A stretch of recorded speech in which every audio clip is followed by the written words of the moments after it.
I never thought I'd be the kind of parent writing something like this, but here I am, staring at an empty house and wondering how my daughter's life unraveled so fast. Looking back, I keep asking myself when things truly went off the rails. I suppose the first major shift happened when she was 17. That was when my child told me she identified as non-binary, though only sometimes. Some days she said she didn't feel like any gender at all. Other days she felt more like a girl. I didn't argue. I didn't yell. I tried to listen, even when I didn't fully understand. I figured adolescence was complicated enough without me making it worse. 2 years later, out of nowhere, she dropped a bomb on me. She was 4 months pregnant. Before I could even process those words, she launched into accusations. Loud, emotional, and completely bewildering. She said it was my fault. Not metaphorically. Literally. According to her, I was responsible because I hadn't put her on hormone blockers when she was younger. I stood there stunned, trying to understand how any of that made sense.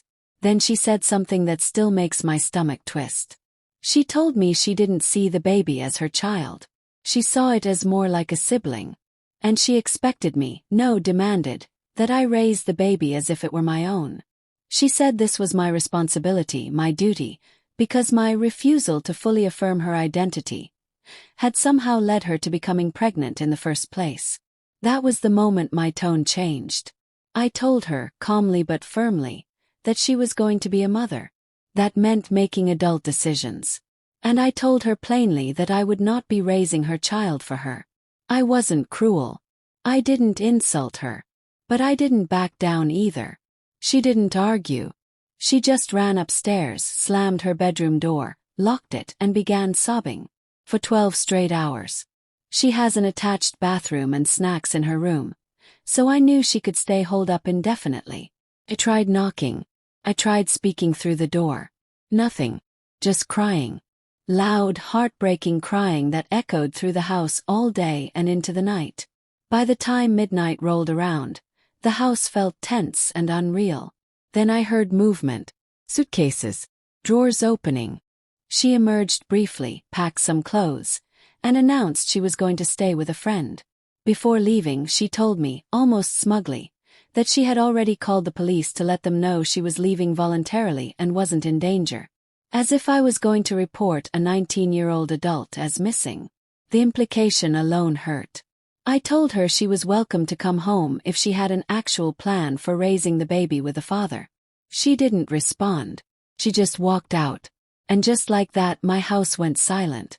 I sat alone, wondering how my child could believe that motherhood was optional, but responsibility could be reassigned to me. I thought that was the worst of it. But the person she left with was someone I already feared, and the next meeting would make everything far more disturbing. A few days later, my daughter reached out. She wanted to talk, but only in a public place.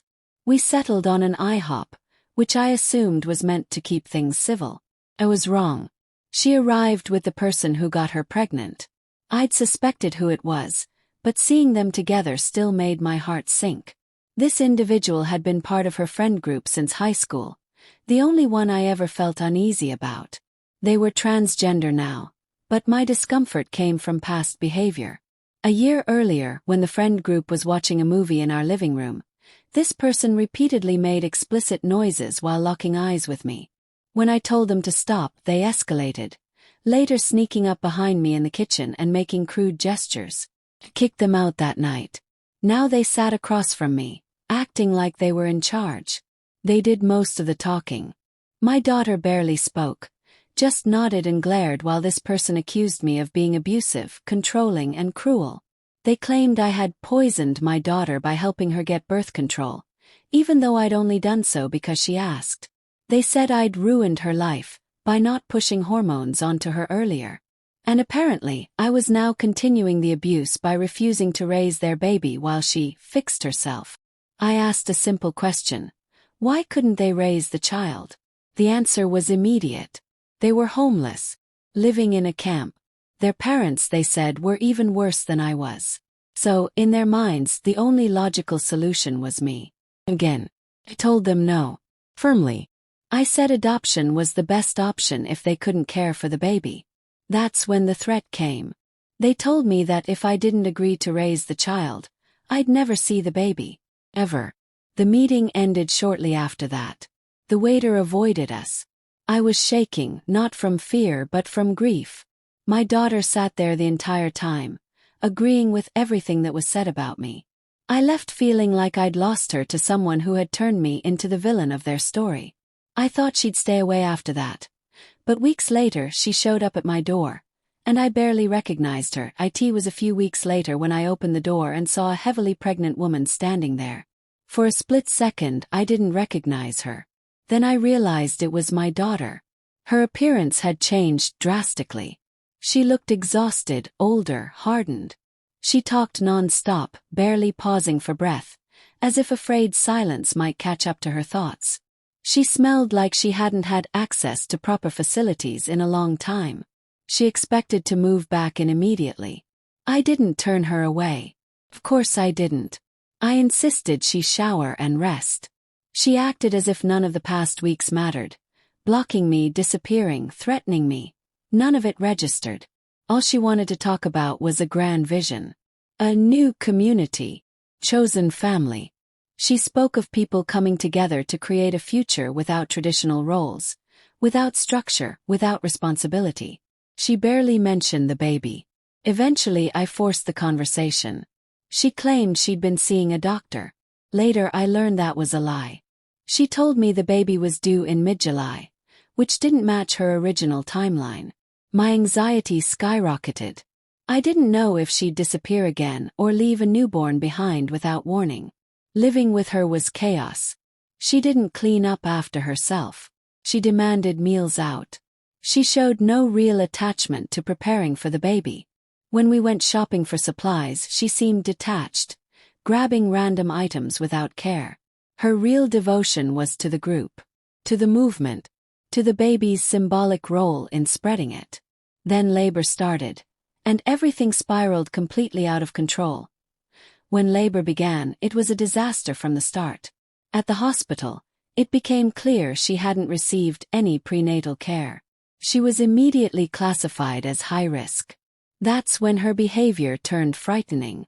She screamed at nurses, insulted doctors, claimed she was royalty, accused staff of trying to punish her. The cruelty of her words stunned me. These were people trying to help her.